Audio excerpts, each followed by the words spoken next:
Thank you so much for listening to another episode of CX Chronicles podcast. I'm your host, Adrian Brady-Cesana. Hey guys, how we doing? I'm Adrian Brady-Cesana, founder and CEO of CX Chronicles and host of the CX Chronicles podcast. And this is a CX Weekly update. So, number one, guys, super excited for today.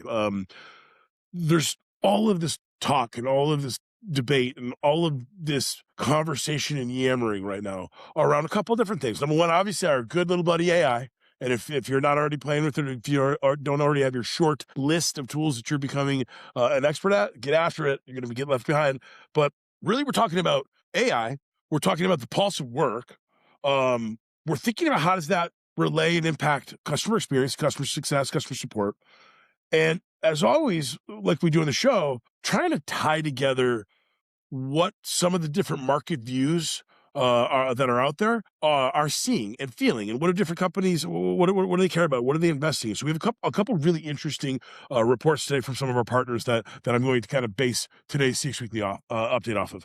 The first one is going to be the Pulse of Work in 2025 survey from our friends at Go2. They do this every single year. They do an incredible job of building and aggregating all this information and going out and talking with thousands of different businesses and customers to understand really kind of what's happening out there and really kind of understanding where some of the opportunity lies. So we're gonna walk through a couple different examples from that incredible report. We're definitely going to talk about some of the big things that our friends at Intercom are seeing. They did an incredible job of releasing their 2026 customer service transformation report.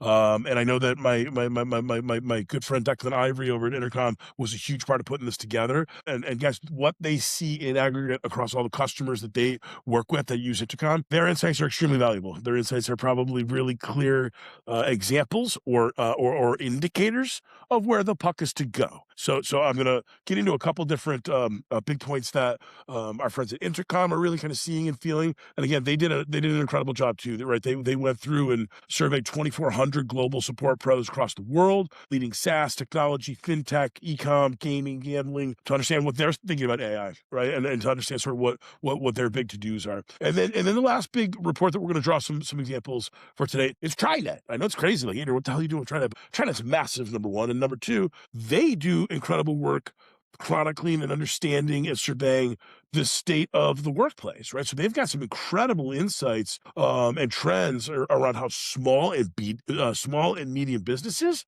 are thinking about the state of the workplace and how they're thinking about their employee experiences and thinking about what they're seeing around the EX side of the game. And everyone keeps talking about we're all afraid we're going to lose our jobs, and I don't know if I'm going to have a job, and how fast is this going to happen tomorrow? And it's an interesting time because we don't know what's going to happen. And frankly, in the SaaS land, technology land, many of us, we gotta, if you're not skating towards finding either incredible niche type of opportunities or thinking about how you're going to immediately rebrand and reposition your experiences, it's going to be interesting, man, because there's already a lot of friends, there's a lot of clients, there's a lot of partners that we have that are the job market is very, very interesting right now. But what's going to happen once this change does go through? I've been saying it for over a year or two on the show, like EX has always been important. It's about to become even more important. So with that being said, let's jump into 5 things that we really need to think about as it relates from how AI is going to position, help, and really part of the disruption and part of the evolution, how it's going to impact CX and CS in today's world. Okay, so number one, from the Go2 Pulse of Work report, let's just start off with some brass tacks. Let's just start off with a couple facts and figures around what people think. Right now, 62% of employees say that AI has been significantly overhyped. The types of AI tools that employees are using or are beginning to utilize or are beginning to adopt, 53% of them free tools like ChatGPT, 23% of them are going to be company purchased tools from an external provider, 18 are going to be company developed tools for internal use. And by the way, guys, we've had some of the best episodes of the podcast we've had over the near 300 episodes, man. A lot of companies will build things internally and then figure out, shit, this thing that we built internally to optimize our business might be a bigger opportunity than the damn thing we were selling anyway. So interesting idea there. And then 12% tools purchased by employees for their own use. A lot of us are in that camp. I know a lot of the people that we meet with at CX Chronicles, any of our prospects or the people that we're meeting through the content, they're just going out and finding their own tools, bringing it into the business, bringing it into the day job, and figuring out how to make that shit work. And then they're going to figure out how they can, over time, do enough tests to understand what type of ROI they're seeing and where some of these benefits are going to lie. A couple of big things that we need to think about. What are the benefits of AI tools? According to the Pulse of Work report, 83% of the respondents said increased productivity, which all of us know that. 73% better customer support. 70% improved motivation and engagement, and then 64% more collaborative with coworkers. So that's some positive stuff around, where things can actually move. Okay, I talk about it all the time on the show, but companies globally are spending the 1.27 trillion and growing on software as it stands today.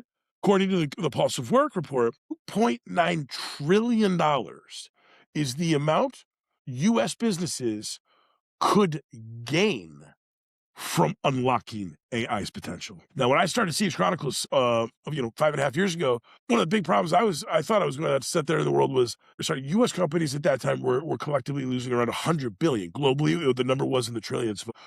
You start to take due to just poor customer experiences. So if there's almost $3 trillion of opportunity gain here, plus all of the other stuff that most CX and CS and support executives and experts, people that have been doing this for a long time in a variety of different companies, we already know this, that's going to change a bunch of stuff. It's not going to change all of it. There's still a ton of strategic and very deep, thoughtful things that smart people who have gone to war before, done that at scale, have to bring to another business. But a bunch of really good examples right here from Pulse of Work showing the opportunities that are out there, right? Okay. The next big one that I wanted to jump in, I want to move to the Intercom report. So one of the big ones that jumped out to me, 87%.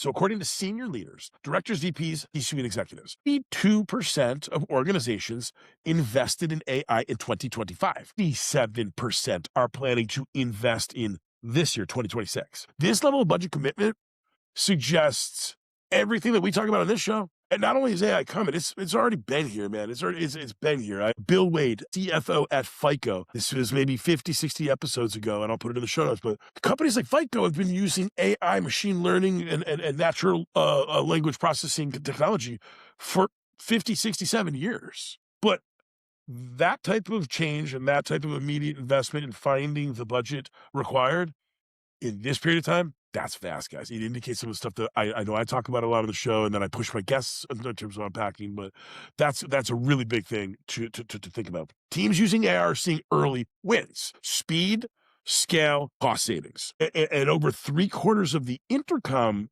respondents say AI is meeting or exceeding their expectations. So what are some granular examples, or some granular examples of the benefits that some of the Intercom respondents are seeing? So number one, faster response times and resolution times. 53% of the respondents said faster response and resolution times. Number two, 24/7 support coverage. Duh. Like, guys, remember, like back in the day, like whether it was through a BPO or whether it was through having overnight shifts, this is a game changer. You have people answering customers every minute of the day. Number three, scaling support without growing headcount. Look, I think that the days of unicorns might be gone, and we might be moving in the world of venture capital anywhere, in the world of starting things up and building from scratch and, finding product market fit. I think the days of unicorns might be something in the past. The days ahead of building companies, whether they're doing 10, 25, 50, 100 million in annual revenue with a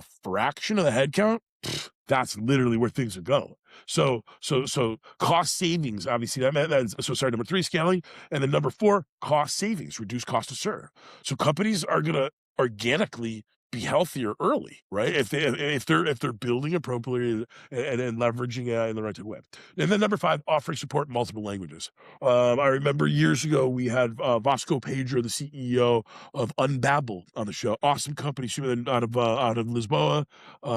But there are companies and BPOs and major service businesses that have been doing that for decades, and it's a huge, huge spend. So it's gonna be interesting to see how that changes things. And then lastly, the big thing that I really wanted to kind of highlight and get into is just this idea of thinking about your flywheel. So in the Intercom report, they do a fantastic job of kind of walking through the thin flywheel, but it made me think any one of us can build our own flywheel situation. And what does that mean? Number one, it's the whole analysis piece or analyzing. Where's all the information? How do you compartmentalize and gather and aggregate all this information to analyze it? Then you move on to the second step of training. Then you move on to the third test or the third step of testing. Then you move into this deploying, and there's going to be a rinse, wash, repeat type of a cycle that happens ahead. So last thing, what are companies prioritizing for 26?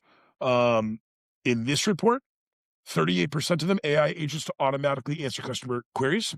35% of them AI copilot to help human agents work more efficiently. 34% AI powered phone and voice support. So you're gonna have a whole other change on the CX side of the game there, guys. And then lastly, 32% AI agent to handle complex and multi step tasks. So we're getting there really, really close.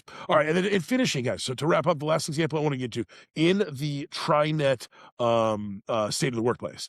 Employers think that workloads are manageable, but yet 23% of millennials disagreed, saying they work too many hours. So we're going to also see this whole part of AI's here. What can AI do? How will AI change a business? How will AI change performance? We still have humans involved for now, anyway, right? Until Terminator shows up, we still have humans involved. This does still matter. So understanding on the EX side, what your people think about what's happening, or you know what whether an employee is happy or whether a company's good at retaining their employees. Those we're going to see a bunch of changes here. And then the second big thing in the Trident report was this idea of working outside of hours is driven by a personal choice, but also burnout factors such as manageable pressure and too much work. So it presents this interesting idea of like, what will be the expectations of future business people in terms of if you're burnt out or if you work too much or if you can't get the workload of the job done without getting to that place, are you one of the future leaders that, from a Darwinian perspective, is going to make this cut? And I know I've been talking about the Pareto of 20% in most subject matter expert areas are likely going to be the people that stay or the humans that stay that are driving, deploying, managing, and quality controlling all this AI. I don't know what happens to the other 80%, but it really does mean that there's going to be this huge need for EX. Last example from the Trident report, only 1 in 3 Gen Z employees are extremely engaged in their jobs. Nearly 1 in 5 employees plan to switch jobs within 3 months. And employers, they're looking at all this AI side stuff. They're still going to need the smart people. We're in an interesting time. So that's today's CX Weekly update. Hope you guys enjoyed some of the examples. We will share in the show notes the reports from our friends at GoTo, Intercom, and Trident. And we have a bunch of awesome content coming down the pipeline, guys. But remember to make happiness a habit. And huge thank you, as always, for being a part of the CX Nation. Appreciate you guys. Thank you. Be sure to check out the CXC website. And as always, find us on any of your favorite podcast players, iTunes, Spotify, Stitcher, and more.